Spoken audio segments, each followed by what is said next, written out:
Hey everybody, how's it going? Welcome to the Guitar Underground. I'm your host, Neil Santos. And today we have a very special guest, full-time musician, marathon runner, fitness fanatic, and self-proclaimed snow swimmer. We gotta find out what that's about. Nicknamed Guitarzan by his friends at Musicians Institute. I have the pleasure of introducing you all to Kevin Herrera. Kevin, how you doing, man? Good, buddy. How you doing, man? Thanks for inviting me to be in this show. Absolutely. Thanks for coming on. Yeah, it's my pleasure. Yeah, we met a little while back down at. Give a shout out to New Hampshire Guitars and Paul and the crew over there. All in the crew, man. All the best guys. Absolutely. Amazing. You know, James. absolutely. No, yeah, they're great. Yeah, I mean, that's how I was able to meet so many great musicians, was going to those jams there at NH Guitars. And I mean, I got to meet you there, which was fantastic. And we were just sharing licks there. I saw you with that Stratocaster. I'm like, dude, you got some sweet tones out of that Strat. I remember you let me play that Strat. I'm like, oh, all right. Yeah. You got to sell me that Strat now. What? I can sell you the specs. I can't part ways. It's over there. Well, hear me. Don't. Somewhere around there. Yeah, absolutely. Yeah. But yeah, I mean, those jams are just awesome. But yeah, big shout out to Paul German and the crew out of New Hampshire Guitars for sure, man. I mean, yeah, they really made it work, and getting some of the musicians and the newcomers coming in and playing music, guitar, any instrument. They're just fantastic plays for sure. Absolutely. Yeah, they keep getting better and better, and they're taking care of us. In the Southern New Hampshire absolutely, musicians. Man. Take care of us very well. But yeah, we jammed there, and that was just a fantastic experience. And that was the first time I met you, and then started following you online. And the obligatory plug, I put together something that might help take you to the next step. All right, it's a quick personality quiz at pentatonicway.com/personality. And it takes a minute or two, more like a minute. And it'll show you how to naturally approach the guitar, or how you naturally approach the guitar, and where you might be getting stuck. And based on that, you'll get a free 5-lesson email course tailored to exactly what you need to work on, whether that's phrasing, fretboard clarity, or connecting shapes. All right, it's just a simple way to get some direction without feeling overwhelmed, and it's free, which is the best part, right? Yeah, so free 5-lesson course based on where you are on your journey. So there's 4 different courses that you could end up taking, depending on where you're at. All right, back to the podcast. You know, for people that aren't familiar with you, maybe you could go a little bit back in time and tell us your origin story, like, well, what you do now, but also like how you started playing guitar. Give us a little history. Boy, I mean, I think it was just like any other kid's thing when, I mean, I started off, going, playing soccer, and I was a very active kid growing up. My mom and my dad had a divorce when I was 7, and my mom was just doing everything that she could to make sure that my brother and I were active. And so God bless her. I mean, she's been amazing to my brother and I as we were growing up. And so, I mean, she would take us to soccer practice, and then after that, after soccer practice, she would take us to karate class after, and Wow. we were always highly active. And then out of the blue, my stepdad came in, and God, he's an incredible man. Love classic rock. And we were on vacation one day, and he had the classic rock radio station on back in Southern California. It was KLOS 95.5. If you guys are from the Southern California area, you guys would know exactly what that radio station is. They played nothing but classic rock, and it was so cool. And back in 96, was just coming back from vacation with the folks, and it was late at night, and all I heard was the coolest riff that I've ever heard in my life. And of course, it was Van Halen's Unchained. And here I am. We were heading back home. I was just about to go to my sleep state in the back seat. And then I heard, and then I listened to that as a kid. It was 96. I was 5 years old. And I went, what is that? And so, of course, my dad told me, "Oh, this is Van Halen. The song's called Unchained." And I said, "I don't know where that sound came from, but I want to do that. I want to do Yeah. exactly that." And so, sure enough, after that experience of hearing the cool sounds of Eddie Van Halen, I didn't know who Eddie Van Halen was at the time. I was only 5, and hearing Van Halen for the first time there, I just didn't know who this greatest guitar player was. But then I ended up. My dad was very just telling me, "Oh, if you like this, I mean, why don't you listen to this and that?" And so he was showing me a couple of Van Halen records, and from there I was completely sold. And I Yeah. said, "I have got to learn how to play guitar." And so I begged my mom. I said, "Mom, I want to play guitar." She goes, "Oh, how cute. My son wants to play guitar." She's all pinching my cheek. And I said, "Yes, I want to learn how to play guitar." And so she says, "If you behave and be good at school, then I will we can work something out." And so sure enough, I mean, I didn't see any guitars for years.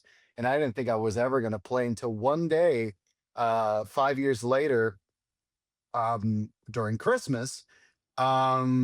It was one of those things where I woke up one day and I saw and it was like a store brand Stratocaster body guitar that my mom bought. And I still have this guitar to this day. Is at my folks' place in Oh, I love that. California. But yeah, I still have it because I always got to remind myself where I came from. Yeah. And and as shitty as the guitar sounds, it was the first of it all for me. And so I told myself I was never going to give that guitar up. So when I moved out of New England, I left a couple of guitars there for my folks to keep, but that was one of the guitars. I told my mom, "Mom, you got to save this guitar." This was the start of it all for me. Yeah. And she surprised me with that guitar when I was 10 with a little practice amp. And it was a Laney amp. And at the time, Oh, yeah. I was so in tune with distortion. As we all know, we wanted to get the chugga chugs on the Yeah. guitar, and I couldn't do that, right? And No. so, and I wanted to get that sound off with this little Laney practice amp, and I'm all cranking out the volume. It wasn't doing anything. And I'm all getting all and trying to figure out the EQ, like nothing was going on. And then, like, it's so weird after weeks of playing this amp, I'm like, I can't get it to do what I wanted to do. And for some stupid reason, I looked at the small little button on the far side that I totally missed months ago or weeks ago. And I'm like, I pressed the button, this loud feedback, and I'm like, "Whoa, what's this?" And sure enough, Yeah. I was able to get the sounds that I wanted to. Now, mind you, it didn't sound pretty, but to me, as the start was like, this is what got me into wanting to play guitar, was that sound. Yeah. And so I've man, I it was like the light bulb, right? It's like, holy crap, I get to do some chugga chuggas, but Yeah. I was really bad at it, right? Because Oh, I just didn't know what to do. I didn't know Palm Mutant or anything like that, but I was listening to a lot of records, and I was trying to study what was going on from there. And so I was doing stuff by ear. My mom did take me to these guitar classes, this private lesson that I was going to. And there was an old music store that she bought the guitar from. okay. In this, they're not around anymore, unfortunately. They've been gone for, geez, I'm gonna say over 15 years at this point. They've been gone for a long time, but that was the start of it all. I mean, you go in there, they have all these great guitars, and I met some wonderful people in there. But the guy that taught me, yeah, he was awesome. But I wanted to learn really quickly, and so within those 6 months, he was teaching me cowboy chords. The basic Oh, E yeah. chord Yeah. and the basic C and the basic D, and I'm like, I want to learn how to play Walk from Pantera, man. Da, da, da, da, da, Yeah. or something metal. I wanted to learn something like that. And he just, as God bless this guy, man, he was awesome. And I truly appreciate him from helping me get started, because he helped me to hit notes without having it to buzz. And of course, as we all know, when we started playing guitar, fretting the strings when you first start feels like you're pressing on barbed wires. Yeah. And it was like, this is the most painful thing ever, but you stuck by it because you enjoyed it. Yeah, And it's a good thing. and so sure enough, I mean, I wanted to learn other things. So after 6 months, we basically dropped the lessons, and I've I was just listening to records and just try to listen to things by ear, Mm. and I gotten pretty far with it. I never understood anything about theory, like why do the guitar player play certain ways, or why did it go to the bridge, or what licks they're doing, why are they playing the solo. I just never understood any of it. Yeah. And so um after years of doing things by ear and hanging out with other guitar players in high school, I was one of those guitar kids that never did well in school. The only time I did well was enough for me to get the guitar, 5 years later after discovering Van Halen. But then after that, I mean, all I wanted to do was play guitar. And so to be honest, man, I don't know how I was able to get past high school, but I did. I did. Um, but after school, all I wanted to do, all I thought about was playing guitar. And Yeah. I was even those weird kids that brought that guitar with me at school. Yep. And I was like, look at me, guys, I got a guitar. I'm the coolest guy in school, right? Oh Which yeah. really wasn't the case. But but I've always wanted a guitar with me. I just felt like I felt so empowered having that around me. I didn't know what it was. I was just so connected to the instrument.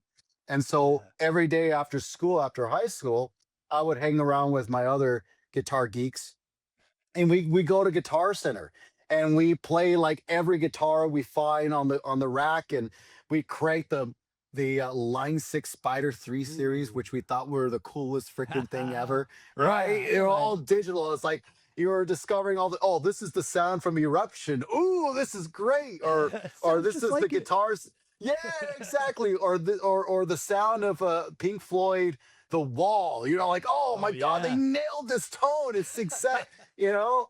And we were just having fun, man. I mean, we spent hours every day at Guitar Center, and of course, we'd annoy the f out of the employees there. Yeah, We'd be bless those cranking all this guys. stuff. Yeah, yeah. Hey, man, my hats off to those employees for having to deal with us little guitar Oh players yeah. wanting to become rock stars. And I remember one guy came up to me and he got so mad at me because I was cranking this amp, and he goes, "Dude, this is not."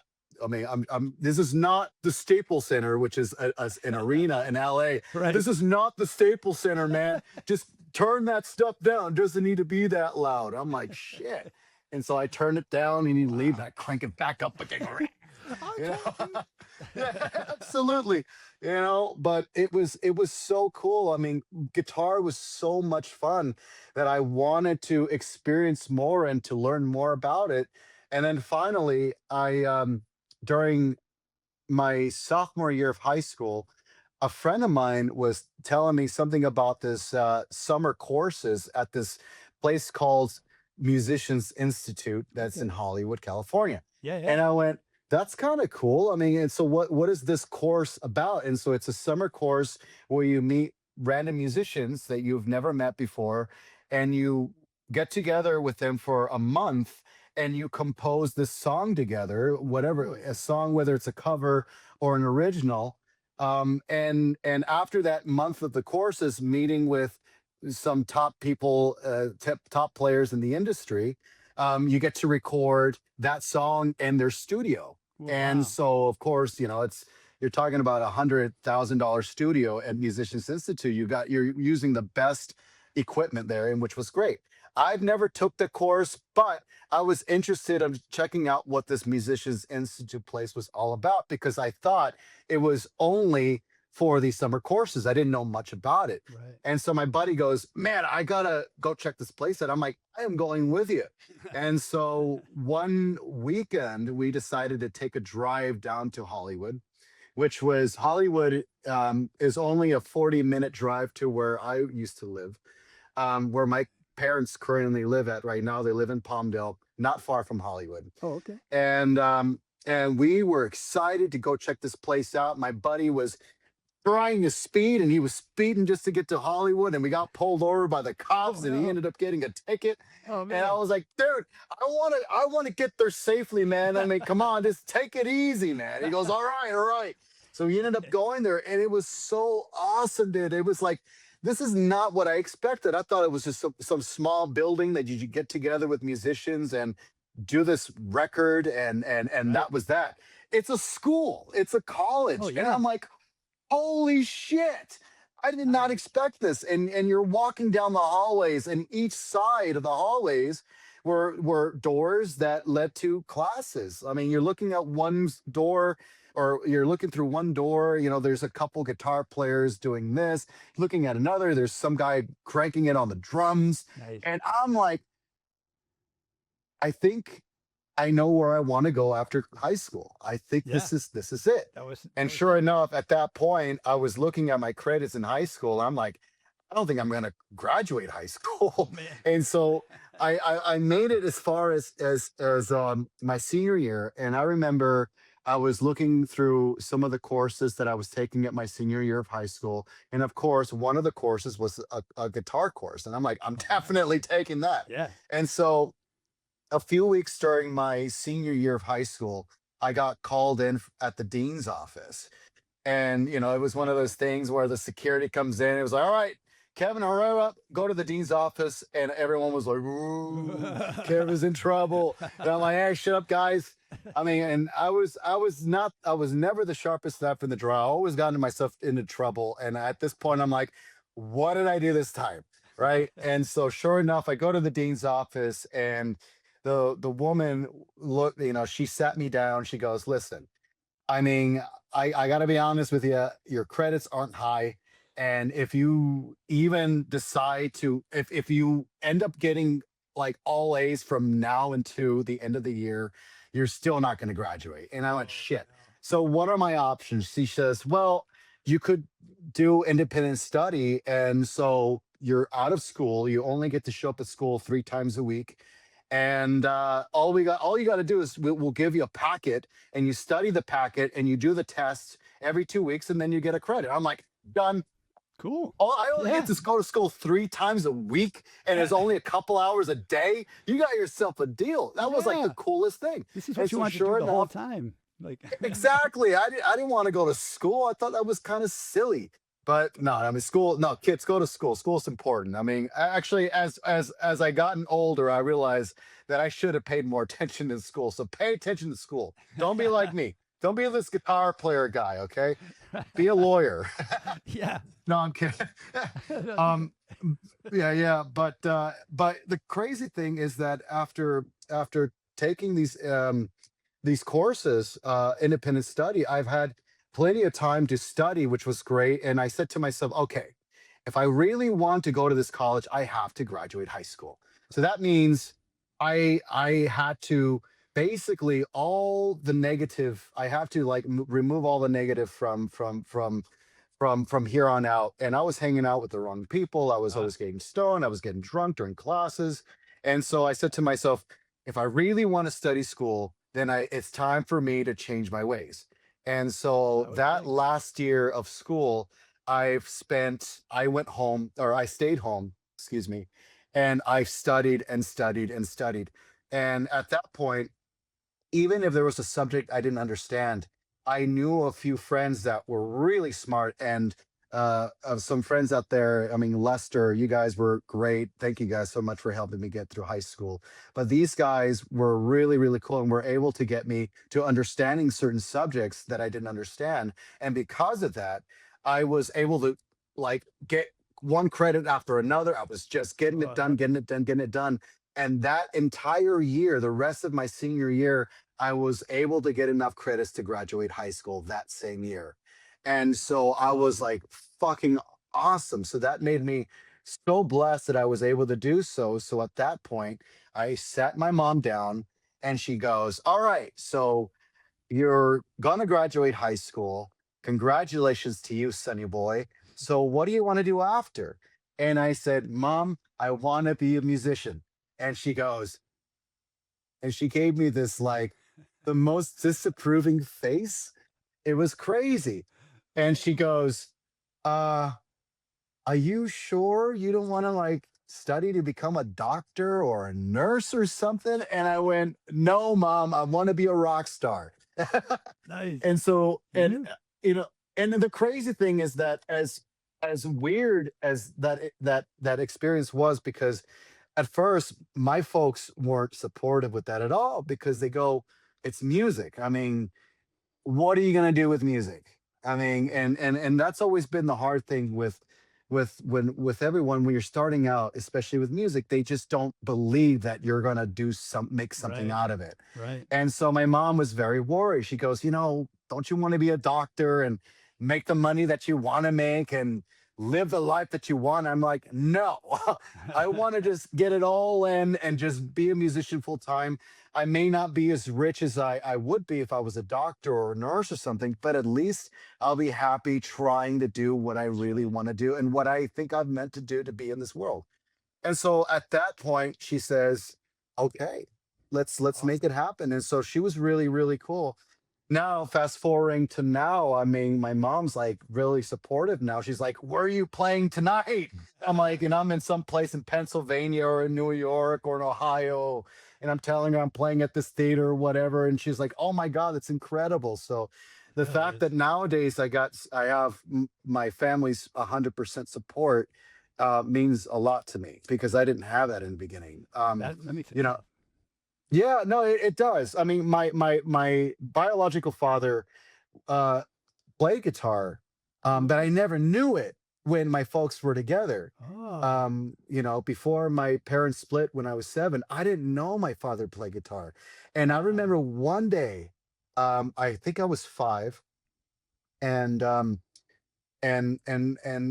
was like one of those kids that just wandered around the house. When you're a Oh, kid, yeah. you're wandering around. Everything just looks so interesting. And Yeah. I snuck into my parents' bedroom, and I opened the closet, and I saw this.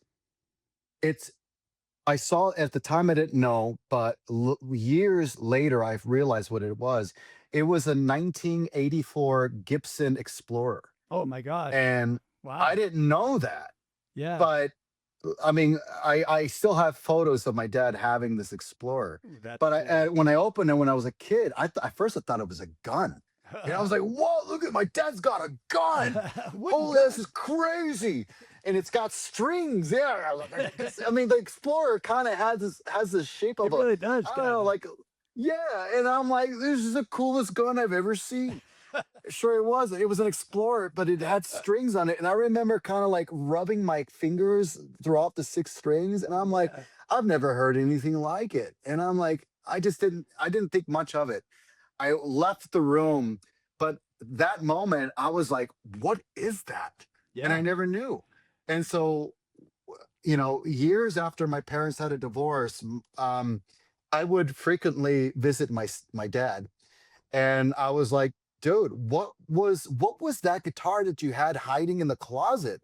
And he goes, "Oh, well, it's a Gibson Explorer." And I'm not sure if you've noticed, there was also a Gibson Studio in the closet too. Oh, wow. And I go, "Well, what did you do to the guitars?" "Oh, well, I sold it." "For how much?"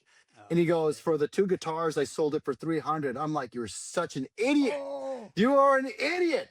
And so I'm looking at online on eBay for that particular guitar. The Gibson Explorer nowadays go for around 10 grand. Oh, yeah. And so my dad was like, I wish I knew you play guitar, because I would have given you the guitars. I'm like, Oh. "Dad, don't talk to me now. Don't talk. We're I need we're a not moment. friends anymore, man." Yeah. you know. Oh, But man. I was always so intrigued with music since I was a kid, and I've always had this fond of just listening to these sounds of guitar amplifier, and I love that. That's why I got so into Van Halen, because that sound of the guitar Good. coming out of that amplifier, but it was all Eddie, right? Yeah. And his feel and the tone. And I'm like, I want to do that. I don't know how he's doing that, but I'm going to figure it out. Yeah. And so, yeah, and so that was the early days for me. I've listened and listened to records over and over until I was able to understand a little more of how guitar players think. Even though, again, I wasn't properly trained at the time before college. But then as soon as I went to college, it was like, oh my God, I understand now. I mean, Yeah. understanding the theory side of it. And I mean, a lot of you guys out there, I mean, has always, I'm sure, has asked, like, is theory necessary? And in reality, it kind of isn't. You can still get by playing music without theory, but once you start incorporating theory in your playing, you'll really start to expand your mind a bit of like having other opportunities of adding different scales or certain or with key changes. I mean, it helps you out with that. It helps you out with your writing. It helps you out with your playing. I mean, and I always say you learn the stuff and then you forget it. You Right. leave it in your toolbox in there. I Right. mean, at this point, I never think about scales when I'm soloing anymore, but it's all in the toolbox in there. Like it Yep. just lives. It's ingrained in your head now. So I always tell people like try to at least learn some basic theory because it will help you in the long run for sure. Right. Right. You It's know. only going to help. It's only going to help. Yeah, absolutely, man. But yeah, that was the early days for me, man. Cool. And so yeah, I played in bands, metal bands when I was in high school. Yeah. And yeah, man, it was those days where yeah, man, where we were just young kids just wanting to be rock stars. And I'm not sure if you're familiar around the Hollywood area, but I mean the old famous Whiskey a Go Go and the Oh yeah. Roxy Theater. Yep. Yeah, I played. Those were the two first venues I played when That's I first played amazing. music. And at that point, I thought, man, we're playing at the Whiskey where Van Halen played, where Motley Crue played, and Yeah. Guns N' Roses, Yeah. and The Doors, and all these Oh great. yeah. I'm like, we're gonna make it, This is it. boys. Yeah. this is the you know, it was the coolest fucking thing, right? Oh And of yeah. course they book you on the worst days, right? On a Monday night, Yeah. where of course you're selling the tickets to your family and friends, right? Yeah. In Pay to play. Hollywood Mm. on Monday, pay to play, and you go on like at 11 p.m., you know, where everyone's got to work the They're next all day. gone. Yep. You know, yeah, and of course, if you didn't sell enough tickets, then you had to pull money out of your pocket. I mean, that's just how it Yeah. was. That's But not we good. did. I mean, yeah, I mean, it was crazy. I mean, we didn't sell enough tickets, and the promoter was like, "Well, you know, you guys didn't sell enough tickets, but I mean, if you guys still want to play tonight, you guys have to cup up some of the money." We Oh. literally pulled whatever we had out of our pockets just so we could play for 45 minutes. But we were so happy to be playing in front of an audience, and it was the coolest Yeah. thing. I No, was it is the able coolest to, thing. yeah, and at that moment, that that moment being on stage and having people out there Yeah. was a feeling that I've never felt before. It's just Mm. being on stage. And the weird thing about me, man, is that I'm very an introvert by nature. I Yeah. like being alone a lot, and I mean, Me hence too. being yeah, yeah. See, Yeah. me and you both, right? Yeah. Yeah. And and you put me in a room in front of 5 people to talk about something, and I will completely lose it. Like I would try to say a story and try to say a punchline, and it's horrible. And I'm Yep. just like, I can't grasp this and talking in front of 5 people. But for some Right. reason, being on stage, I can be in front of 100, 1,000, 5,000, 10,000 people, and I am so comfortable being up there. It's Yeah. like being on stage is my home, and it's always has been since I was a kid. And so having that feeling and being empowered with our instruments, Yeah. you know, it was like, dude, this is me. I mean, I need to experience more of this. I need to find out more about this guitar playing and performing on stage because that first time playing at the Roxy and the Whiskey Go Go, Yeah. I wanted to feel that all the time, all the Yeah. time. You And found so yourself. You found, like you said, what you were meant to be doing, what your calling. early on, dude, like when I That's awesome. first, hearing that Van Halen stuff, and then touching the guitar from my dad, even though I thought it was a gun at first, but I still thought it was the coolest thing. Yeah, it I was was. like, this is awesome. It really was. Does it go pow pow? And but even then, like I would walk into a music store. That's how I was able to get that guitar when I was 10, because my mom and I walked into that music store, Mm. and I remember, yeah, seeing all the guitars lined up there, and I saw this at the time. They had this really cool guitar. I was into Ace Frehley. I'm still an Well, Ace yeah. Frehley fan. I love Classic. Ace Frehley. So good. But what I loved about Ace Frehley was his guitars. He had the Les Oh, Pauls, right? And I love them. I've always loved Les Paul since I was a kid. The shape of it, the sound, yeah. and I saw this really cool. It was an Ampliphone, but it was still really cool. It was a Les Paul shaped guitar. Mm. It was purple, and on Nice. the fretboard had like the snake design. It was so Awesome. cool. But me, my stupid little brain, I'm like, Les Paul, Ace Frehley, awesome. And so I remember grabbing it, and I had it on me. And you know how Ace Frehley has his signature, the tone knob. Yeah. He would have the volume on the Yeah, yeah. yeah, absolutely, to have that effect. And I was trying to imitate that. I'm like, Oh, oh, so he'd had that, and I'm just I'm like 10 years old, and I'm trying to do this, and the guy stops me. The guy that works there, he goes, "Bid, if you break it, you buy it." And I'm like, hey, oh crap. good warning. He says, you may wanna, put it back. Yeah.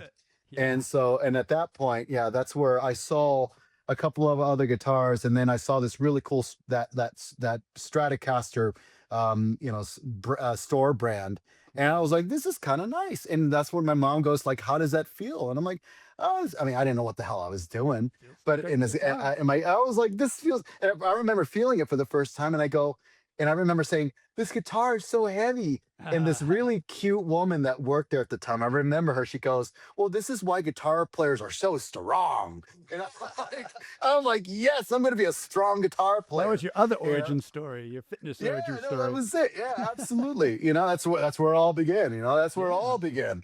But I was so intrigued by everything, all involved guitars, and at the end, and then from 10 years old, that's when my mom surprised me with that guitar, and everything from there. It just changed my life at that point. I just wanted to discover more of what there is out there, and so being that young, I've only listened to metal songs. And if you didn't listen to metal, you're such a pussy. And I listened to Slayer and all that stuff Oh, growing yeah. up. And then but then after going to college, and I when I first started out, I was all metal player. All I wanted to do was play metal, play Judas Priest, play Slayer and Right on. Pantera, and doing those LPWs is what they call it, live performance workshops at Musicians Institute. So Okay. what they do is that they give you a chart of any style that you want to play. And I've always did the metal stuff, and you learn the song within the week. And then when LPW came around, the live performance workshop, then you as the guitar player will play with other musicians that are studying that same song with whatever they're studying, whether it's the bass or the drums Okay. or vocals, That's and you very play the cool. song together. Yeah. And so I did that for a while. I was like, oh man, I'm playing Pantera, Walk, I'm playing Slayer, this is great. Nice. And then what got me into expanding my horizons, that there's not just metal music out there. There are roots that, how metal came about and so many other things. Right. I was walking down the hallway during college one day, and I heard the most beautiful phrases I've ever heard in my life. And I'm walking down, and I was like, God, that sounds absolutely beautiful. It was warm, the tone was warm, and the guitar licks was just so awe-inspiring, which later I realized it were like BB King styled licks. And I didn't Okay. know it at the time. I didn't know it. And Yeah. sure enough, I was walking down, and I found the room where the sound was coming from, and I peeked my head through the window, or through the door, and I see this young Asian guy with a Gibson ES 335, Oh, wow. and he's Yeah. just kind of and and I walk and I open the door, and I go, dude, that is the most incredible thing I've ever heard. And he goes, "Oh, yeah, it's just blues." And I'm like, "Blues? I got to learn what this blues stuff is all about." And so he Yeah. was just telling me about BB King and Walter Trout and Stevie Ray Vaughan and all these incredible blues players who at the time I didn't know who were at the time. I didn't know who these guys were. Oh, And wow. so he was like, dude, just listen to these records. And he was giving me all these artists and records to listen to. And everything was just like, holy crap. All right, I gotta step away from the metal music for the time being, and I gotta see what this other style of music was all about. Yeah. And so I was constantly just listening to these new records. And at that moment, I'm like, there's so much music out there that I've never even discovered. And even as we know, there's so much music out there that even today we still haven't discovered yet. Oh, And yeah. it's just incredible. Yeah. And so I was it opened up a whole new door for me, and that's how I was able to really discover like music of blues and jazz and all these other style of music that I would have never thought I'd listen to or play. Yeah. And yeah, I mean, I wanted to learn more about that, and so was able to study more about that stuff. So yeah, I mean, it was all trial and error. As you know, you pick out the things that you truly like, Yep. and in all of a sudden, like, you start going to these jams, you start playing with musicians, and everything you learn is just starts to come right out of the instrument. Yeah, And absolutely. yeah, so it was it I've spent so many hours, I'm sure you've had too, when you were young, um and you still are young, by the way. Oh, But I'm thank just you. saying about when Thank you were you. younger, 50 years young. um yeah, looking great, man. Oh, You're rock thanks. solid, man. You look great, man. Thank you. Thank you. Um, you're welcome, man. Um, it's like you start picking things up from there, and all of a sudden, I mean, what I was leading to was, when you're younger, I mean, you have so much time to practice, and you're playing so many hours and hours and hours. I mean, at the time I was playing 10 hours, 12 hours a day. There was certain times that I go almost 24 hours playing, right? I mean, Wow. I'd play Yeah, so many hours. But nowadays, I'm still playing hours. I mean, I'm probably getting at least 6 hours of practicing a day that's still. fantastic. So yeah, yeah. And then so, I mean, been trying to just work on some other projects as we're working our way through this year as well. I mean, I got so many other things, as you know, I play in a couple bands and stuff like that. Yeah. But also at the same time, I'm also trying to do my own thing as well, my own original music, and Oh, start a that's blues awesome. band here as well. Yeah, and then get the blues band thing going. And as what you were just telling me earlier before the podcast, that you have your band together, but you had to get rid of a member as well. And Right.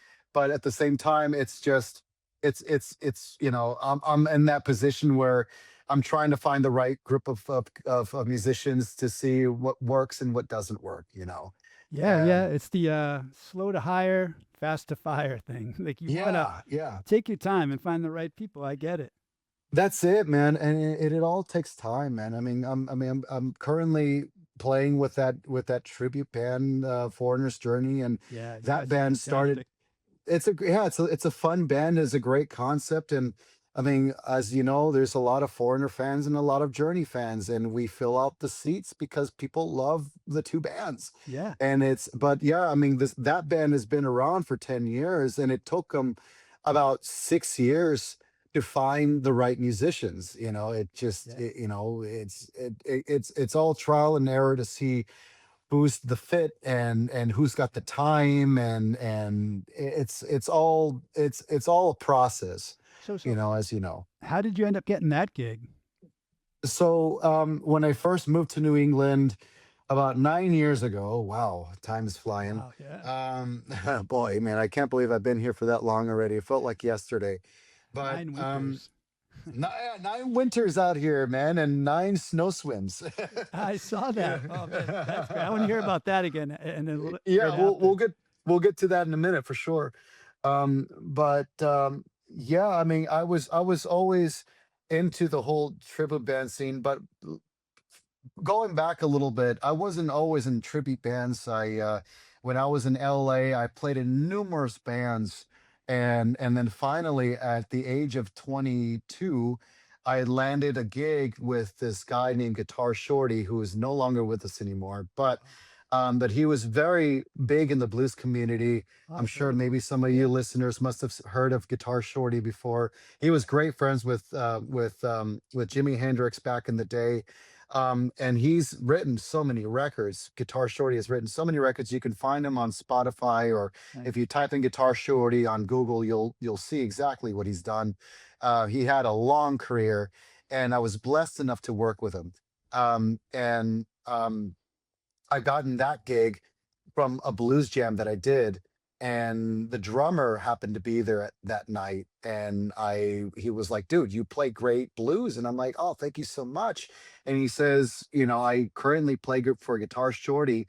Would you be interested in wanting to try out?" And I'm like, "Oh my God!" I was young, 22 years old, Yeah. and playing with so many bands is try to make a buck.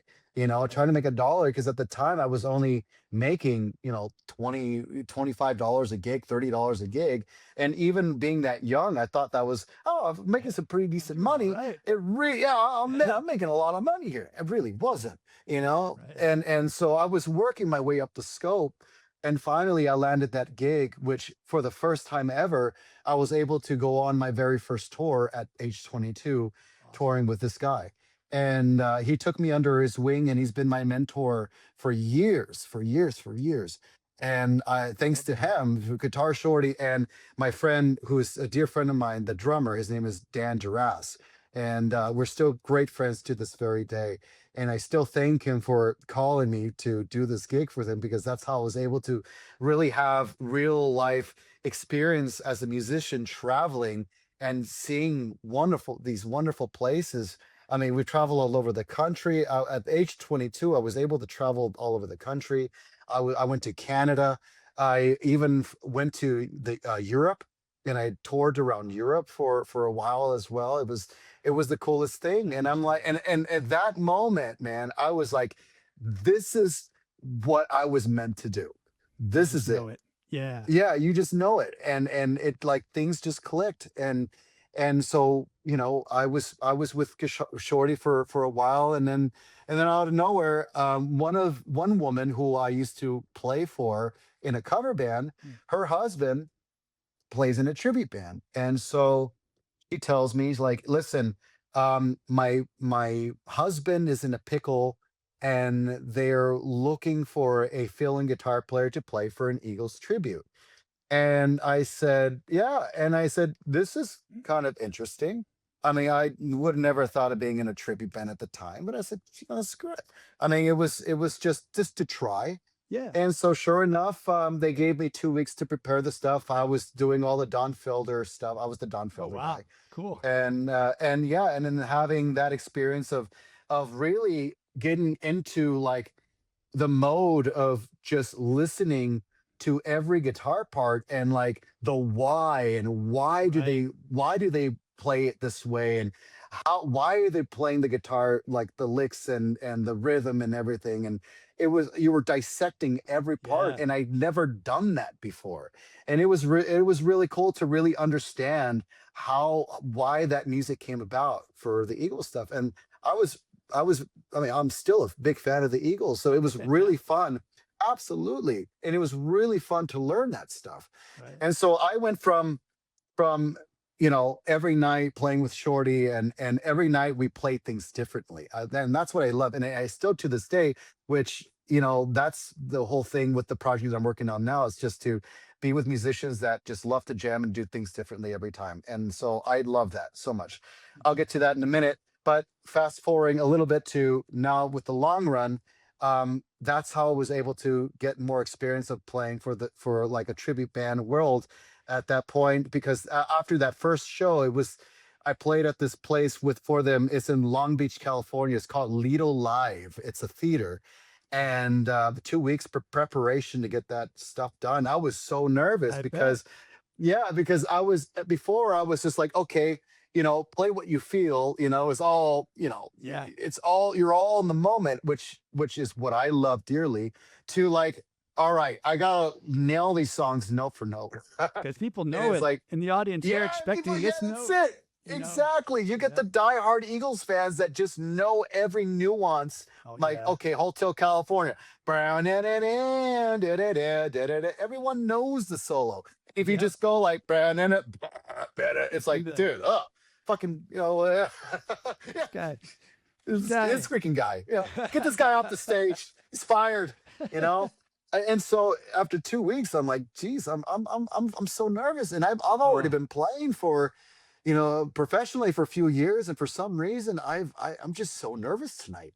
But it yeah. worked out so well, and the guys brought me in, and they were like, dude, I mean, how would you like to play for us full time? Awesome. And I was like, whoa, okay, sure, and made a lot of money with that band. I've That's I've I've awesome. made a very decent living with that band. Yeah. And so played with them for I think I was 24 to 27.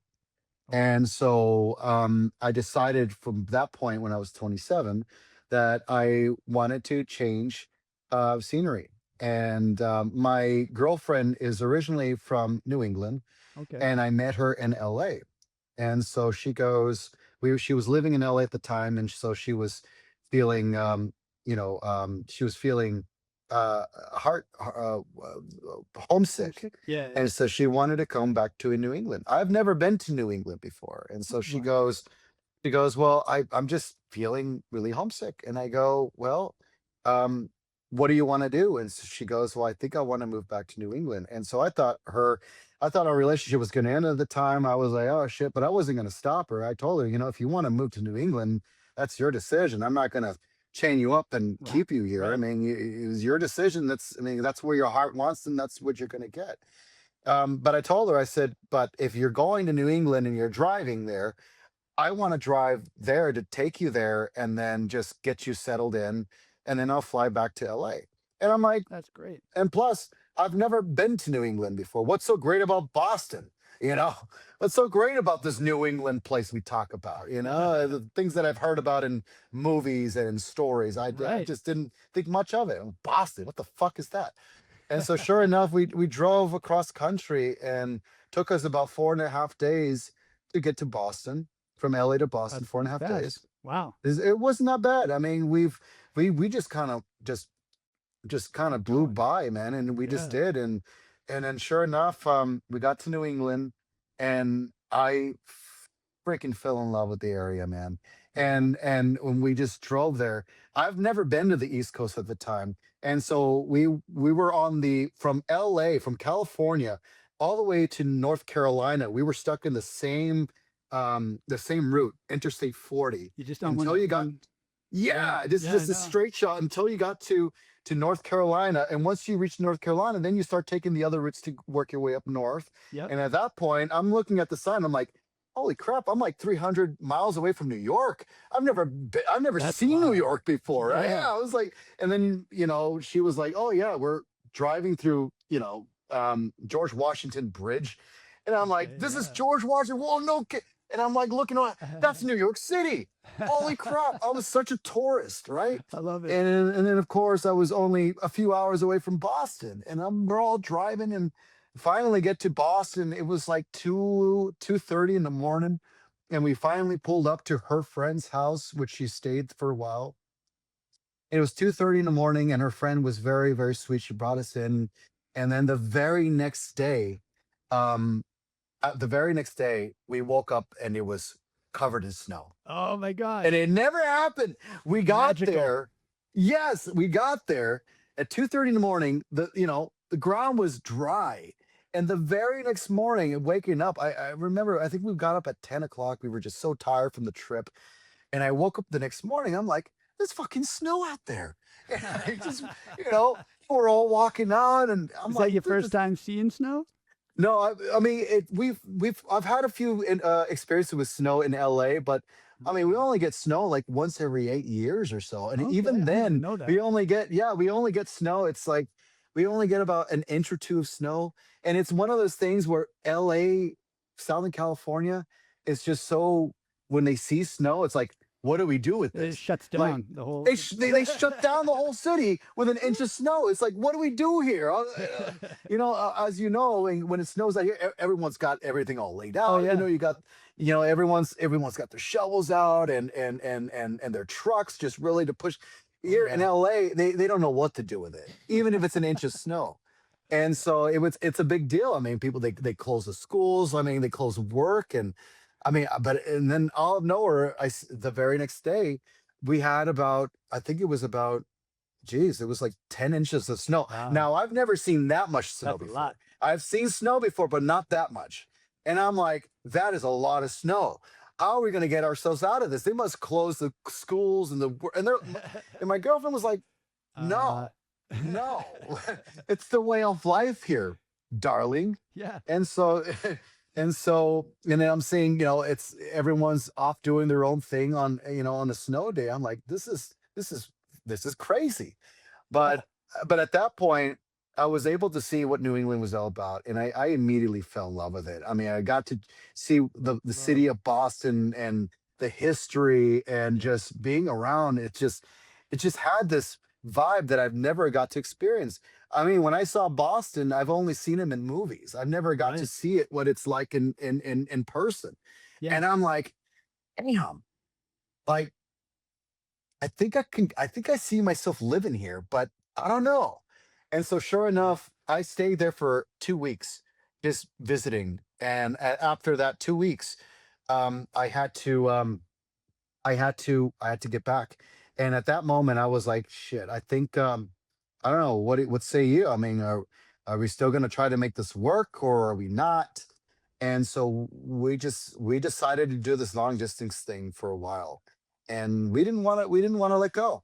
And so we did this long distance relationship for at least for a few years. She left to New England in 2014. She left to New England in 2014, and I ended up coming here 2017.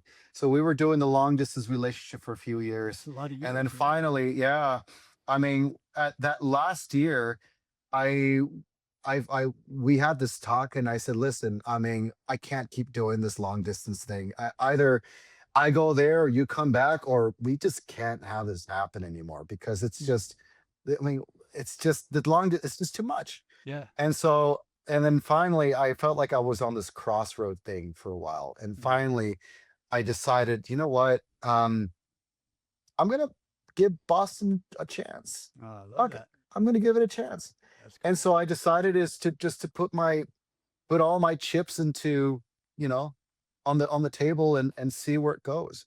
And so sure enough, decided to make the move in January of 2017, and that's I've been here since. And so how did I get into the tribute band scenes to FJ and stuff like that? So I Right. know I've been talking too much but I was No, trying to no, get no. you up to speed of No, it's how I a ended up there. it's a Yeah, journey. yeah, it's all a journey. It's all a Right. journey. And so sure enough, I had a friend, a mutual friend on Facebook, and his name is Rich Figueredo, who unfortunately passed away, Oh, I yeah. think Sorry. a couple of years ago, with cancer. But Mm. he was in a Bon Jovi tribute band, Nice. and he was the Bon Jovi guy. Oh, all right. And he was, yeah, and I'm telling you, man, and I'm not just being biased. I mean, he is the best Bon Jovi guy out there. Was he had the look, he sounded like him, and he brought it every time when he was on stage. What was the And name of so the band, the tribute the band? band was called Wanted DOA, and they're all based out of the Boston area. All right. So, And yeah, his Rich Figueredo and his friend Wayne Moda were friends all through high school, and they were in bands growing up and whatnot. And then they decided to do this project. And so, just like how we were talking about going through roster musicians until you find the right one, yeah. they were also going through roster musicians until they found musicians that worked for them. And so Rich reached out to me as I moved into New England, and he says, dude, I noticed that you just made the move. And he says, do you are you interested in wanting to join this Bon Jovi? And I said, Absolutely." Nice. But I didn't have much gear. I mean, of course, you're playing this stuff. I mean, you needed some gear in order to play the music of that, because I Right. was always used to playing with Guitar Shorty and the Eagles, and what got me into those gigs was playing a Fender Deluxe Reverb, Yeah. and And I that can't that play a works. Fender Deluxe Reverb on a Bon Jovi band. I just, Uh, you need like a Marshall or something, yeah. and or something with a high gain or whatnot, just to give you a sense of In that rock. in that space. Yeah. That one. That. Exactly. And I was like, dude, I can't do this with a Fender Deluxe Reverb. I got to see what I got to do. And so for months after joining the band, I started off with the Fender Deluxe, and I was trying to get all my pedals all riled up, and I just couldn't get the sound. And Yeah. I mean, even the guys were just like, dude, like this isn't working, man. And I'm all trying to get all this gain stuff and just trying to find something that worked. And all that I was getting out of it was nothing but feedback on the amp. And it was just like I just couldn't figure it out, dude. And I'm like, Wow. I gotta see what I gotta do with this, because I mean, I'd like to continue playing with this band, but I won't be in this band any longer if I don't figure out what I'm gonna do here. Yeah. And so finally, Rich was kind enough for me to use his amp, and he had this a Marshall head, I believe it was a JCM 900, Mm. and he also had like this small cab, and he let me borrow that for a little while. And boy, and at the Perfect. time, I was so used to very clean amps Yeah. that as soon as I plugged my guitar into this amp, I'm like, oh my God, It jumped at something you. just came alive. It's Yeah. like, holy crap.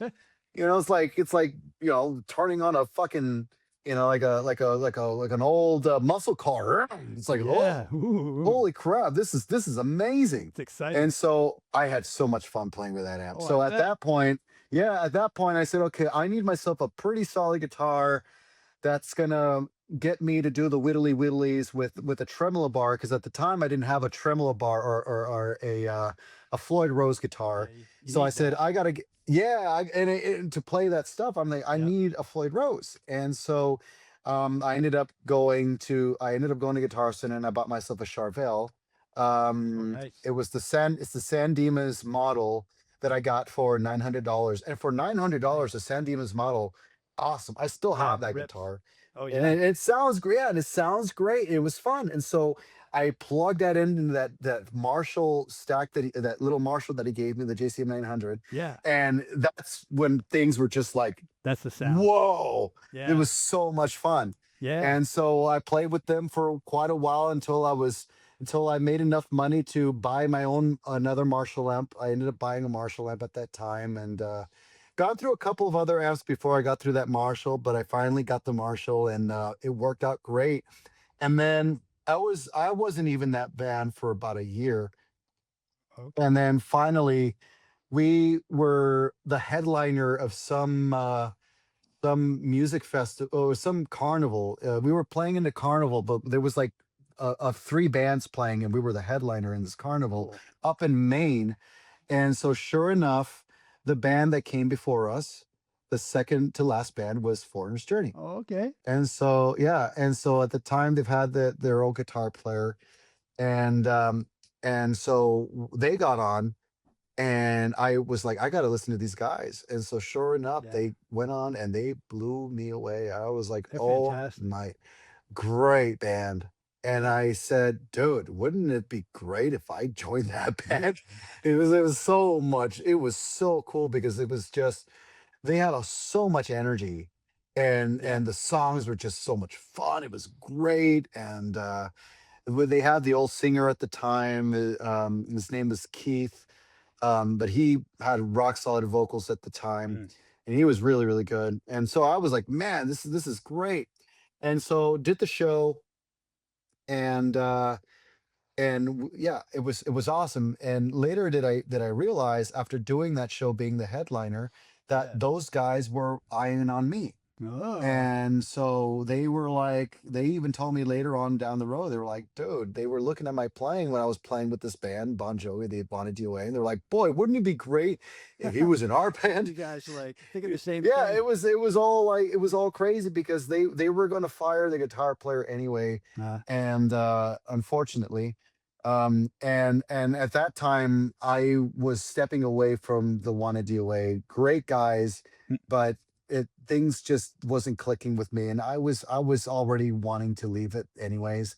right on. And so it all was like it couldn't have happened in the perfect timing, because after Sounds that, like it. yeah, after that night, I got a call from the former singer of Foreigner's Journey a couple weeks after, Okay. and that's when he was like, "Dude, I mean, if I know you don't remember me or anything, but we were the band that played before you guys. We're the Foreigner's Journey band, and we saw you play, and we thought you were great, and we were just thinking maybe if we wanted to try out." And I went, "Absolutely, very, very Yeah. cool."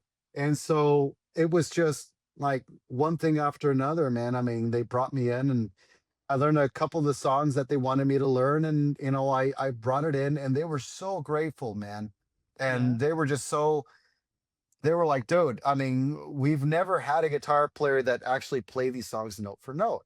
And that was all from me learning stuff from the Eagle The stuff, and Eagles just and yeah. like dissecting things. Yeah. And that's how I was able to get that experience, because you know, and they were like, "Dude, we weren't expecting you to learn these stuff note for note." I'm like, "Well, isn't this a tribute band? I mean, Yeah. we want to Certain learn things level. note for note." Yeah. Absolutely. Yeah, for And sure. so they saw that, and they were like, "Well, can you learn these other four songs by next next tryout?" And I said, Mm, "Sure." And so sure enough, they brought me back in a couple of weeks after that, and I nailed those four other songs that they gave me. oh, And I was like, "Dude, I mean, learning things note for note." And so from there, they just made that decision that they wanted me to be in the band. And that's so awesome.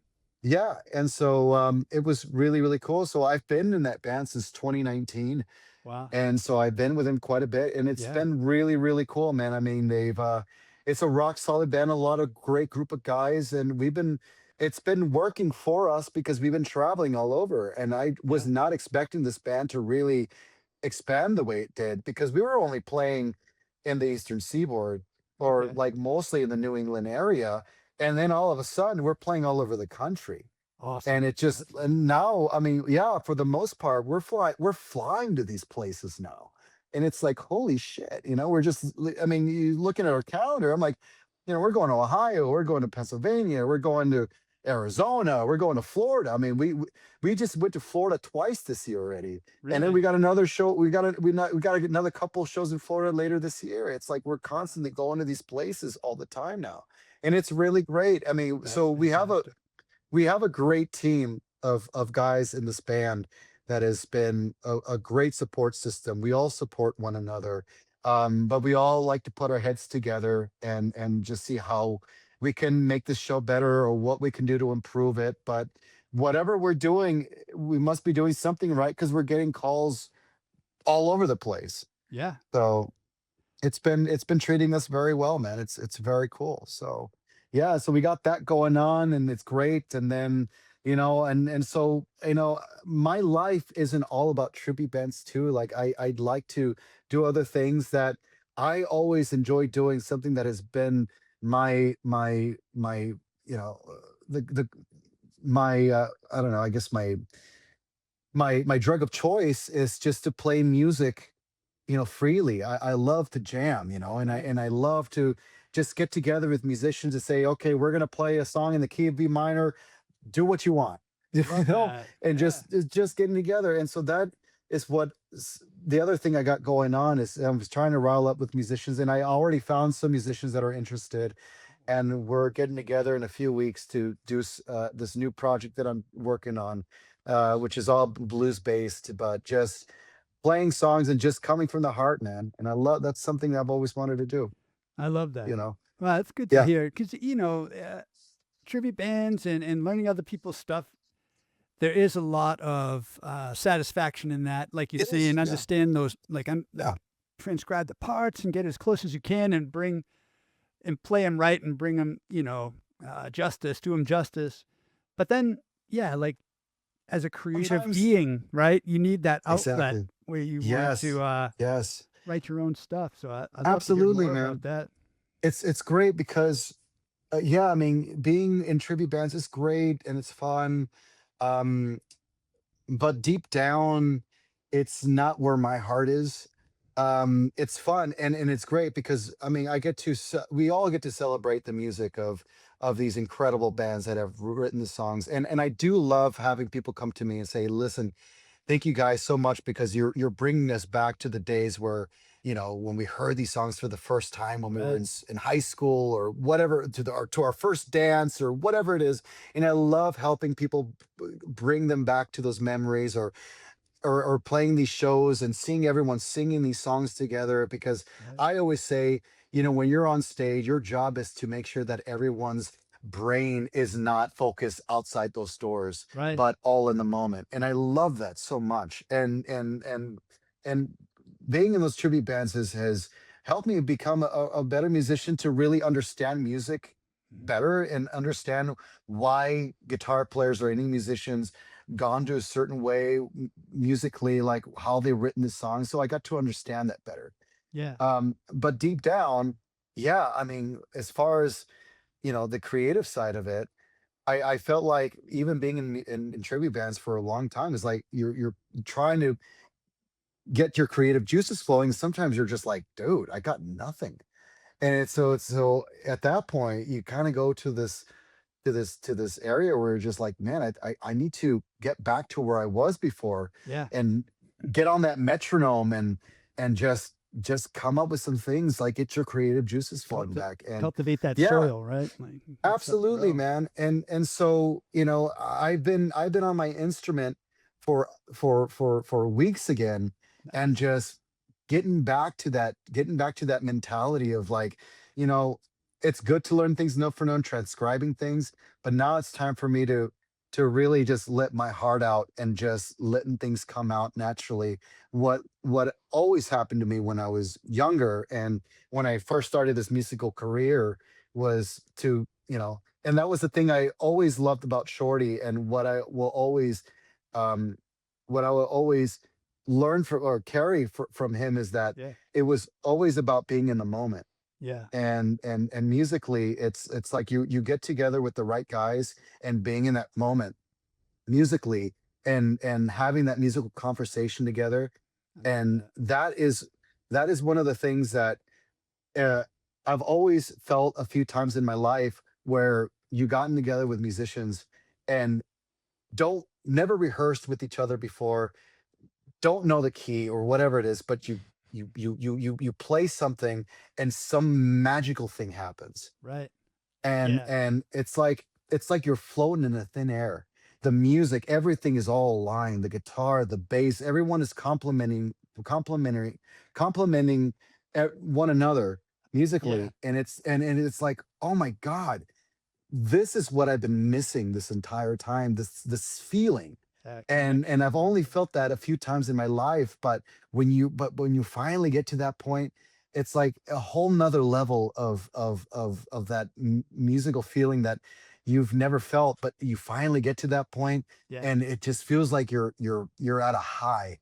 And that is something that I've been trying to search for again. And so that is some other project that I'm working for, and just again, just coming up with something like a great set list with these musicians, and instead of just doing things note for note or anything like that, Right. just letting us just come up what we can, and then just write some material and see where it leads Oh you know man, it sounds awesome. Sounds Yeah, I awesome. mean, music, as you know, man, music is an art, and It and and is. I and as you, yeah, of course, it is, and I want to paint a picture. I want to paint the canvas on stage, and, Love that. that's what I like to do, man. I mean, I've done that for many years, and I want to revisit that again. So that's something that I've been wanting to get back into doing it as well again. So. I love Yeah, that, it's been man. yeah, man, it's been great, man. It's been a really cool journey so far. I mean, I got so many great opportunities along the way, doing my own thing as well, and I've been doing a lot of my own acoustic things, like solo stuff as Yeah. well, which is great. Keeps my voice in check. Yeah. Because You I both was sound never. great. I remember Thank you. the family and I came out and saw you at the Tuscan Village, Yeah, and yeah, yeah. you were crushing, No, man. it You got was a really great cool, man. voice. Thank you, man. No, it's the voice. I was never a singer 6 years ago, and I only did it with necessity. Mm, And I said to myself, I could just play guitar, or I can start doing other things differently and just getting out of my comfort zone and that's learn to beautiful. sing. Yeah. And I was so uncomfortable singing, man. I hated how I sang. We're a lot of light. Like I know what you mean. Yeah, yeah, absolutely, man. I was on the mic, and I hear myself through the PA system, and I'm like, dude, I sound like shit. I sound horrible, man. I didn't like how I sound. I'm like, oh my God. But I finally said to myself, man, if I want to work more or just Yeah. expand my horizons, whether it's in a band or something, being background or being a lead singer, Hmm. like I have to learn to sing. Yeah. And so sure enough, I had to like set all the BS aside, like I Yeah. sound terrible, I sound like crap or whatever it is, and just really get down to it. And I've spent months and months and months alone in the basement, Yeah. like singing as much as I could until I finally found something that worked for me. Yeah. And yeah, until you finally found that voice that you were like, oh, that came out of me. Oh my God, That's a good feeling. it's actually pretty damn good, you know? Well, yeah. I mean, it's And just then, like guitar. But back then you yeah, didn't know yeah, that you sucked, so you just pushed on through. you just It's pushed the on same through, man. process, but you It had reached is. such a high level at guitar that if you pick something else up, you're like, oh my God, I'm You're starting right, down here right. again. It all from point A all over Yeah. again. And you're just like, man, there's so much more to do. And I'm like, I don't even know if I have the patience for this, Or but the time. but or the time. But I spent hours just like guitar playing. Yeah. I spent hours and hours on vocals, and I wasn't even trained to do vocals at all. I mean, of course, I saw a few things on YouTube, and Right. I'm like, all right, maybe I could pick up a couple of things on this thing. But at some point, I was like, all right, I got to get on the guitar, and I got to see what can come out naturally, Right. and dissect what are my strongest points and what are my weakest points, Yeah. and to learn more about myself that way. And I've learned so much of that process along the way, which is great. I love And that. so yeah, yeah, and so yeah, after many many months in the basement, I've yeah, I finally found I connected the dots a bit until I finally found something that worked for me. Yeah. And yeah, and so sure enough, now with this project along, I'll be the lead singer and the guitar I was player, gonna so ask. Yeah. no pressure. Yeah. Yeah. That's Yeah, really interesting, man. I know, like yeah, players like Joe Bonamassa or whatever. He always yeah, talks about like when he plays and sings, he'll play quieter or not. He'll play less. His guitar playing is a little simpler, and then he'll solo or whatever. yeah. Whereas when you're just playing guitar, maybe you're rhythm playing and you're throwing in Right, fills and all this stuff. So right. that'll be interesting dynamic to It's see. It is really hard because, I was always so used to just strumming the guitar and singing. But Mhm. now thinking, all right, you're thinking like a guitar player again, and you want to add the really cool Right. rhythm patterns and then singing, and it's like, oh my God, Yeah, I don't that's know how to that's do it. multitask. It's like, I don't know Yeah. if my brain can process this. Yeah. Yeah. But Yeah. but once things starts to click, you're like, oh man, I got this. Yeah. And then all of a sudden, but it's like you said, I mean, you find ways to make things easier for you, whether it's just to make rhythm a bit easier for you playing, or you Yeah. play quieter. And then when you're not singing, then you do what you want. Yeah. You Yeah. go Yeah. crazy, balls of fury, right? All systems go. But you find things along the way that works great for you, that works well for you, whether it's the guitar playing or the vocals or both. Yeah. And I've spent a lot of trial and error, finding something that worked for me. Yeah. But now things have been working pretty great now. I mean, again, I'm with my instrument. I got this a great amp, which is I really cool. saw that Yeah, it's that online. the Bombshell, with along with That's my little Van insane. Halen poster there. But Hey. but yeah, yeah, yeah. But yeah, I've been spending a lot of hours on this amp. It's got Oh, I this. bet. It's basically it's channeling um it's channeling oh God, what's his name? Oh God, Like a I'm Dumble? talking about.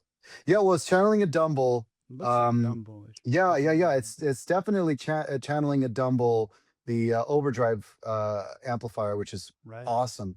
Right. And it sounds, oh dude, it just sounds absolutely incredible. And so I've been spending a lot of hours on that, playing guitar and singing. And so I'm opening up for Slip Kid next week on That Gary Blue Ocean Sharon Music, Gary show? Sharon. Oh, cool, man. So That's yeah, awesome.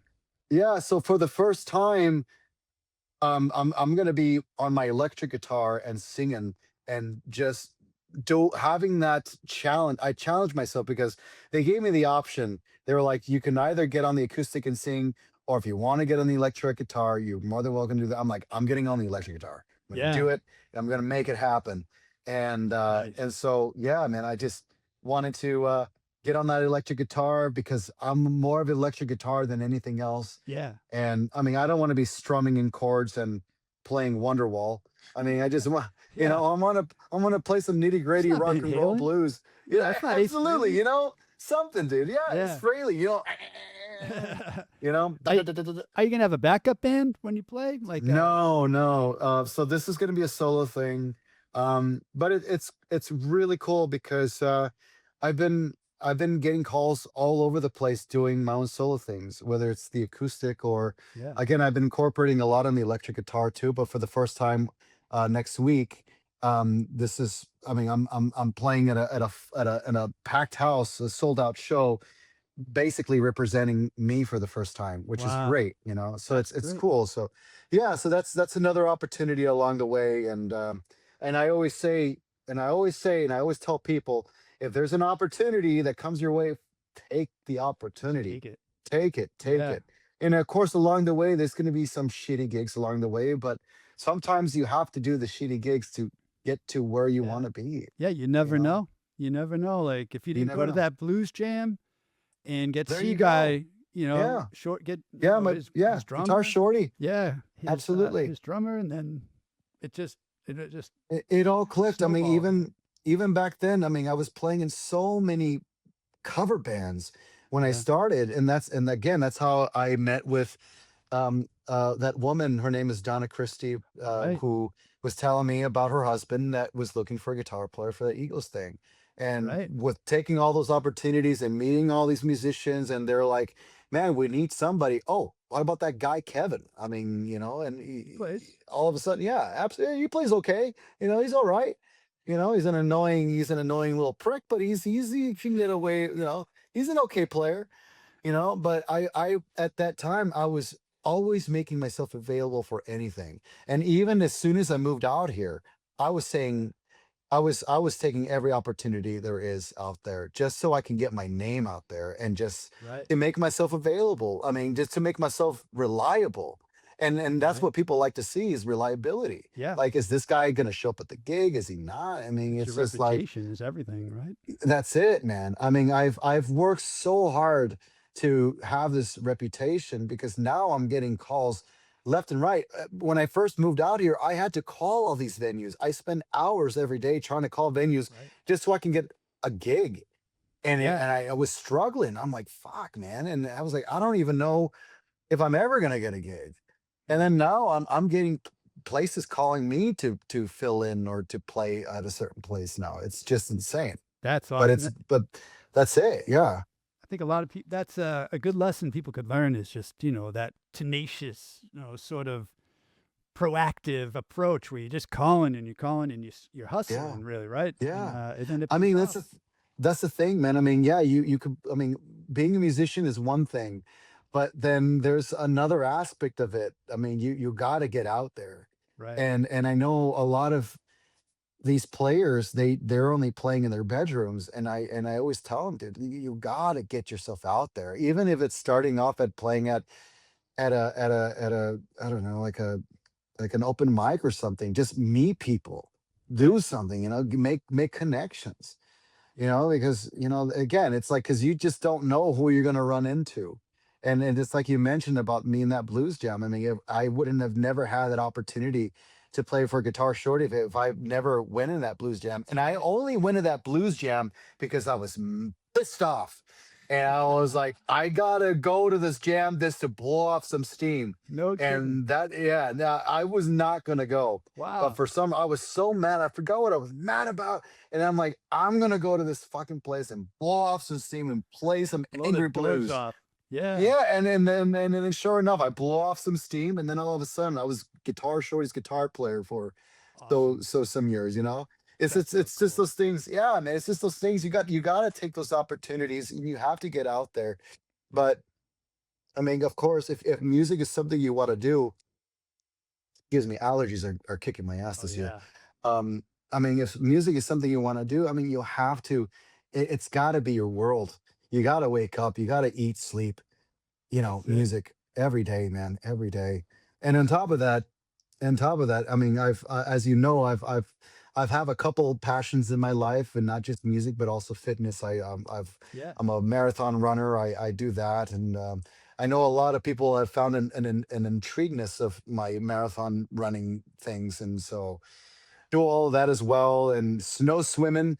And a lot of people Snow don't think I swimming. actually snow swim, but it's real, guys. I actually snow swim I because saw people were it. like, "Yeah, he's seen Yeah, it, yeah, I saw it. proof, clear as day." Yeah, so You doing the breaststroke? You doing the yeah, I'm doing the freestyle? You backstroke. kicking? Yeah, I'm It was crazy. I was like, you doing the legitimately. cannonball. Yeah. Yeah, I had never seen that. I grew up in New England, and I think that was the first time I saw snow swimming. So I think, Yeah, the you know, neighbors think I'm high on drugs or something because they're like, "What is this guy doing?" that would make it too easy. I think then you wouldn't feel it. It's much harder the way you do it, just completely Well, it's sober. It's funny because the first time the story I told you when I first came here to New England and the very next day it snowed. Yeah. What did I do the first thing as soon as I looked out the window? Uh, And I went, I think I want to swim in the snow. And my girlfriend goes, "What are you fucking nuts?" And I New England response right there. That's yeah, and typical. I went, fuck it. Let's make a little video about this. I think if you scroll my Facebook back 2017, you can still find the video. Oh wow. But yeah, I mean, I said, dude, I'm doing this challenge. Screw it. And I was on Facebook Live, and I'm like, I'm gonna do a snow swimming challenge. Anyone want to join me? You're more than welcome to. And I took my shirt off, and I was on there. And here I am thinking, doing the snow thing for the first time, that it Yeah. was gonna burn, it was gonna be cold. And for some weird reason, my guy, is that it felt so good doing it. Really? I don't even know what it is, but Huh. when I get on that snow, it feels really good. So people always tell me like, "How the hell are you doing that? I mean, you must drink coffee." I'm like, "Dude, it's a weird thing about me. I think it feels great. It feels really, really good. That's I could wild. be on there for 5 minutes, man, and just enjoy every stroke, you know." That's But funny, man. yeah, yeah, it became a thing, and all of a sudden, it's now my annual snow swim that I do every year, and it happened since the first day I've been here. And now the first snowstorm of the year, I strip down to my boxers, and Yeah. then I go out and I swim for 2 minutes and give everyone a show on social media and have something for people to talk about. Hell yeah. And but as I've done this, I was talking to my girlfriend. I said, I mean, I've been doing this for a long time, and it's really cool, but why don't I do something positive about this? I mean, Yeah, yeah. and so I figured, like, why not do like some kind of charity event? Have like everyone, like, gather people to sign up to do this, and Yeah. they put in, I don't know, 15, $20 or something, and have it go on charity to a children's hospital or something. I And love so, that. Well, yeah, and count me so I in, don't man. know. Yeah, for sure. You're more than welcome to do the snow swimming with me, man. I'll We'll try make it. a Why not? we'll make a Facebook live feed together, and we'll go crazy, man. We'll make it Sweet. go viral. Yeah, all right. But No, that sounds but good. but yeah, I mean, we were talking about it. It's like, if I'm an idiot enough to do these snow swimming challenges, but why don't I take this idiotism to a whole different thing and make it to something positive, and maybe do a charity thing. I mean, who knows? Yeah. But No, we thought about that for sure. like the You know, ice bucket um, challenge, but Yeah, pretty much, man. I Like mean, like that. any other challenges out there that people do, or even signing up for a marathon, because you sign up for a marathon that also goes that it's charity, Right. that goes into some charity, which is great. Yeah. So I love signing up for those things too, because I know that money is going to something positive for sure. Yeah. So on the road, do you still keep up your fitness routine? How much of a struggle is that It's not easy, man, but I do it. in the I do eating? it. Y'all, the eating, I basically let that slide for a bit because it's hard to eat I well on bet. the road. And I here's the thing, man. I exercise like 3 hours a day, and I lift around 2.5 hours to three, close to 3 hours a day, or I'm sorry, 2.5 hours is when I lift, and then after that I do run because I Yeah. the whole marathon thing, and Yeah. I've been running for almost my whole life. But then I started taking running serious for the past 3 years now, and so incorporating that into being on the road Mm. is never fun, and I it's bet. and it's hard because it's hard for me to sleep on the road. And Mm. then and the very first thing I do, this is my life. I'm usually in bed by, if I'm not gigging, I'm usually in bed by 8:30. Wow. I'm an yeah, and I'm an early bird. Very rare do you see guitar players getting up at 5:30 in Yeah. the morning, Yeah. but I'm Right. one of those guys. I get up really early, and the very first thing I do is I lift my weights and I run. And depending on the week, I either run between 6 miles to 10 miles on the weekdays, and Wow. on the weekends, on Sundays, are my long run days that I run 15 miles. Wow. So yeah, I spend a lot. I'm highly active, and I thank my mom for that, for making me an active kid when I was a kid, because now Yeah. it's just been bringing me to this Just day. natural. So Yeah. yeah, it's a part of who I am. I'm a very active person. With that said, I can't go a day without exercising. Even if I can't do a full 2 hours of lifting weights or something, I do something. I try to do something active, whether it's just, if it's free weights, I'll do some free weights or whatnot. Or for most part, the hotels do have gyms, so Yeah. I will use the bench, or the dumbbells or whatever they have, and I do stay consistent with it. That's good. Again, I do my gigs, and we're back at the hotel by 11 o'clock, 12 o'clock. And then I can't usually don't sleep, because, when you're on the You're shows, and psyched. Yeah. yeah, absolutely. It's that stupid, the adrenaline rush after Yeah. the show. You're like, oh my God, we just played a great show. It was great. You're Yeah. pumping some iron, feeling good. And then, and then you can't go to sleep. You can't sleep. You're tossing and turning. And for the most part, I get like 2 hours of sleep, if that. But for some reason, my brain is so programmed to exercising.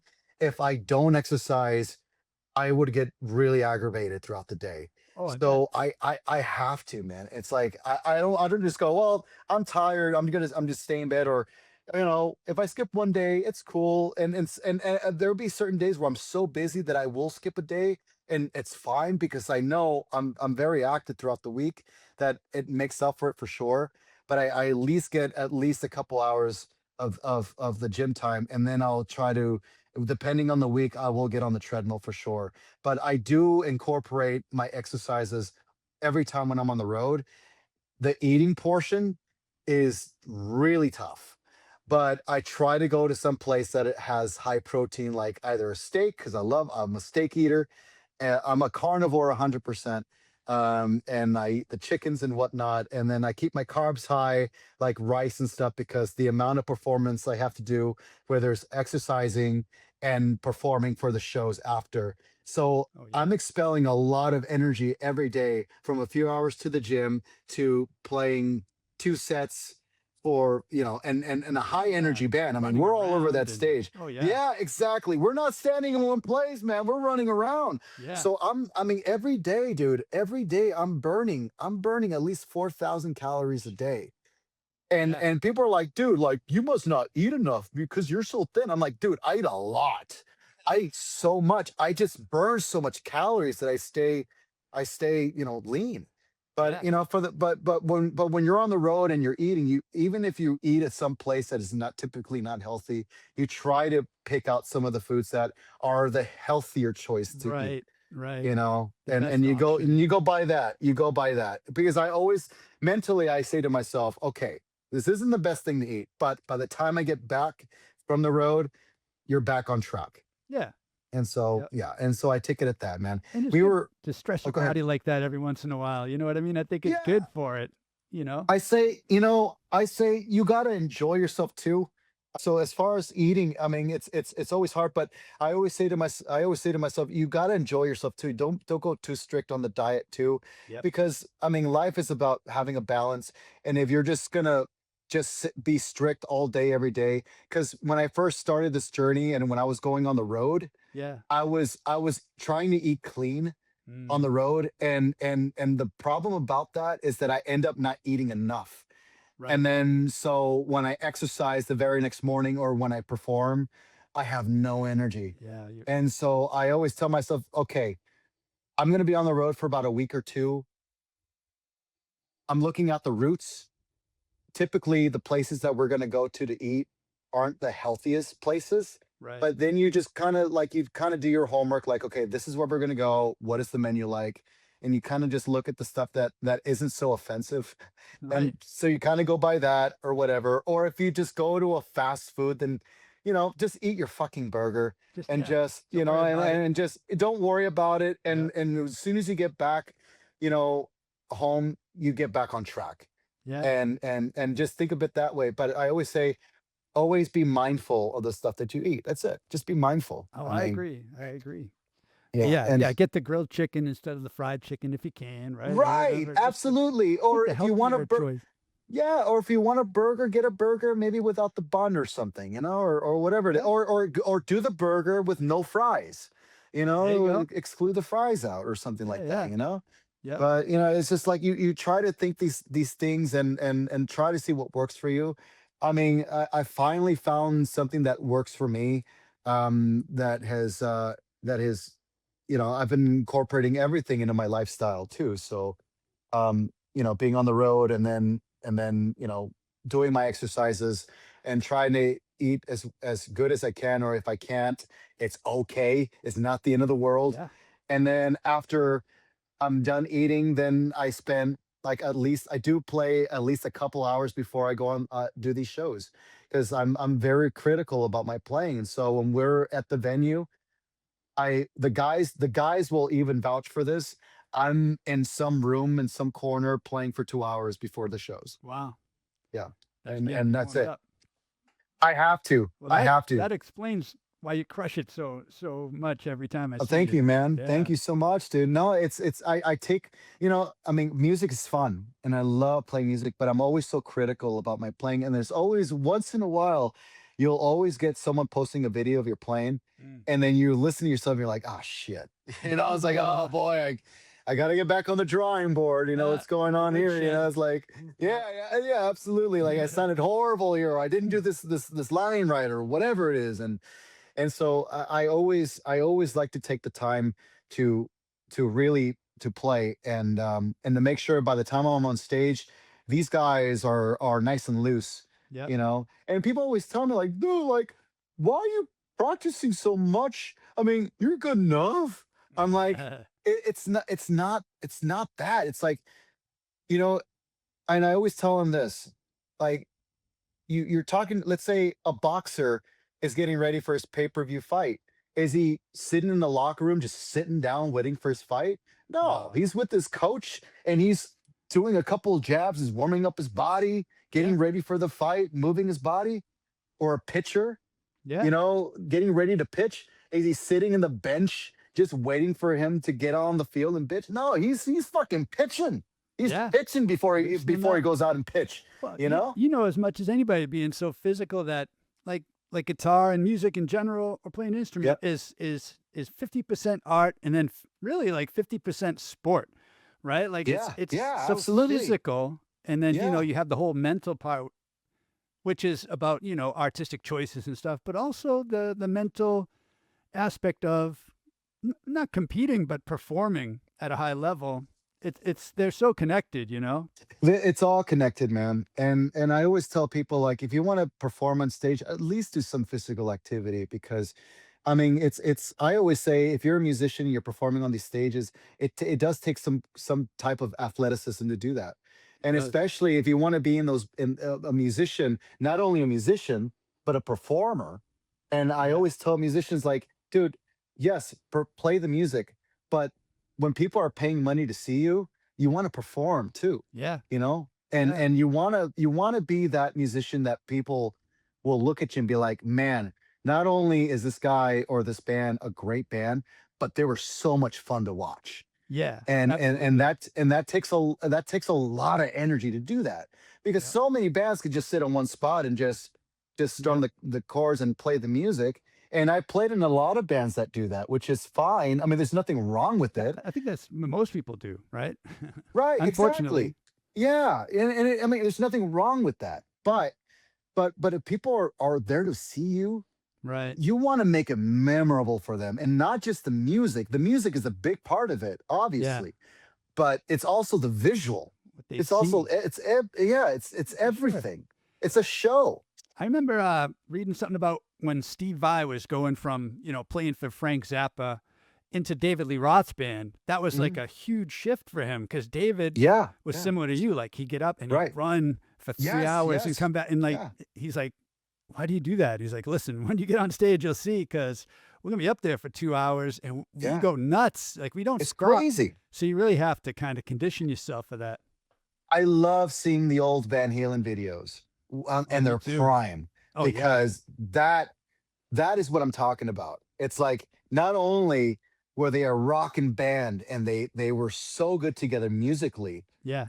but it was everything else, the show. Yeah. The David Lee Roth with the swords and just, waving that shit Awesome. around, and Eddie Van Halen flying like 20 feet in the air, doing, doing all of his guitar playing and everything. And it Yeah. was it was the whole thing.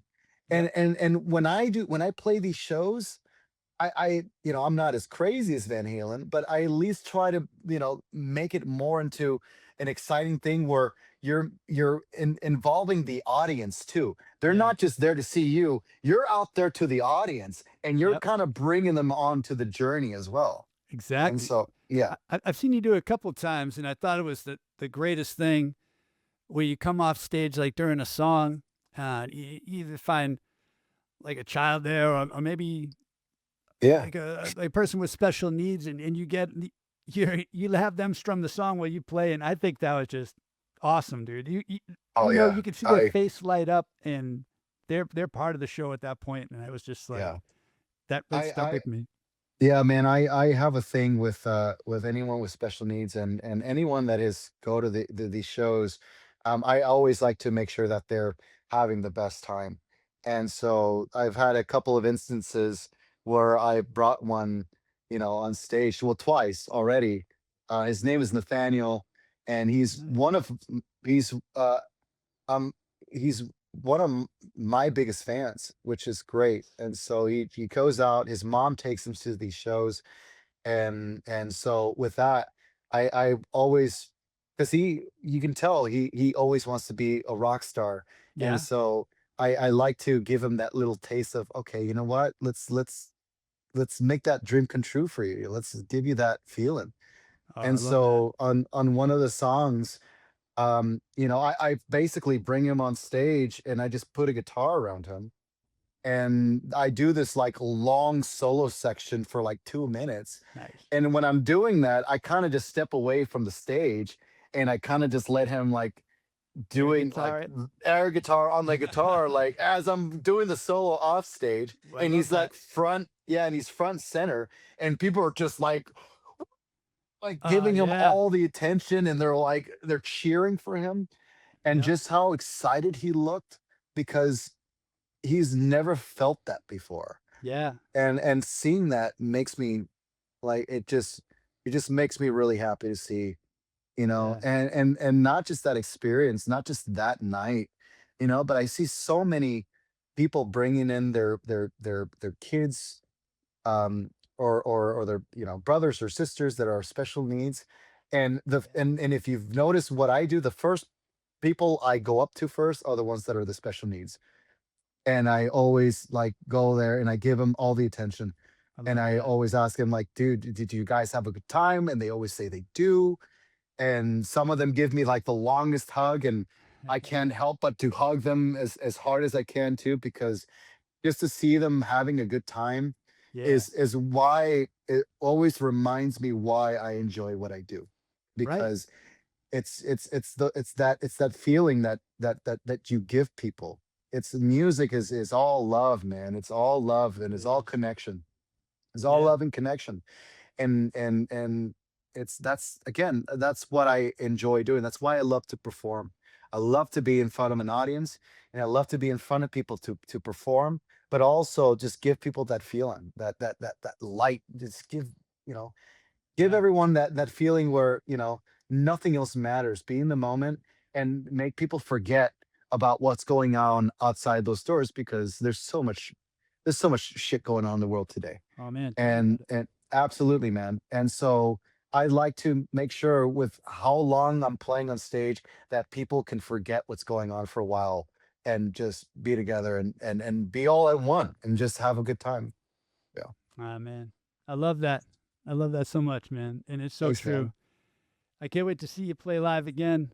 That'll be a lot of Looking fun. forward Maybe to it. you and I could share the stage together at some Oh my point, man. gosh, I'd love that. Or at least we'll get For sure, together dude. and jam and be in the moment.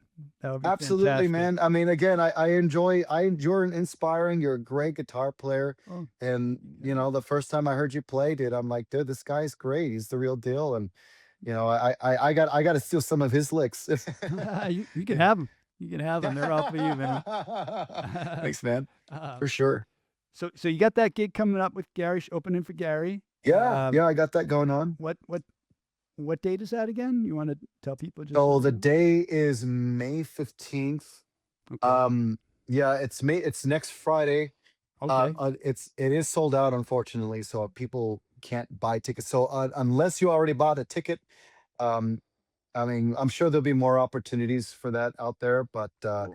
it's a really cool one. But I'm sure I'll be opening up for more artists along the way at Blue Ocean Music Hall. Great I'm place. really good friends with, yeah, it's one of my favorites. And I've gotten great connections with the people that have worked at Blue Ocean Music Hall. So it looks like I'll be opening up for some great musicians out there for a while. So yeah, so I'm sure you guys will be seeing me there eventually at some point. So Yeah, yeah. And what else? Foreigner's Journey and oh yeah, your new yeah. I project mean, is coming up.